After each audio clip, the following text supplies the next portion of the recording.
বন্ধুরা, আপনারা ভালো আছেন? আমি ভালো আছি। আমি আজ আটা দিয়ে আলুর পরোটা বানাবো। রাতের খাবার। আলুগুলো সিদ্ধ করে নিয়েছি। কড়াইতে তেল দিয়ে জিরে ফোড়ন দিয়ে একটু নাড়াচাড়া করে লবণ হলুদ দিয়ে ঢাকা দেওয়া হয়েছিল। সিদ্ধ হয়ে গেছে, এখন মেখে নেওয়া হয়েছে। এখন কাঁচা লঙ্কা কুচি, ধনের পাতা কুচি আর পেঁয়াজ কুচি দিয়ে মাখানো হচ্ছে।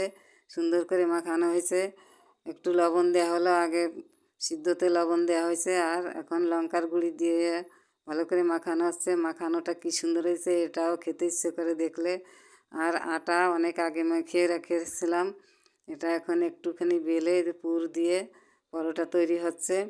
আটা দিয়ে আমরা মাঝে মাঝে পরোটা করে খাই। এটা কোনো গ্যাস হয় না, খেতেও ভালো। ময়দা দিয়েও মাঝে মাঝে করা হয়। এখন ভেজে নেওয়া হচ্ছে। খেতেও খুবই ভালো লাগে এই পরোটাগুলো। এইভাবে তৈরি করে খেয়ে দেখবেন, খেতে খুবই ভালো লাগে।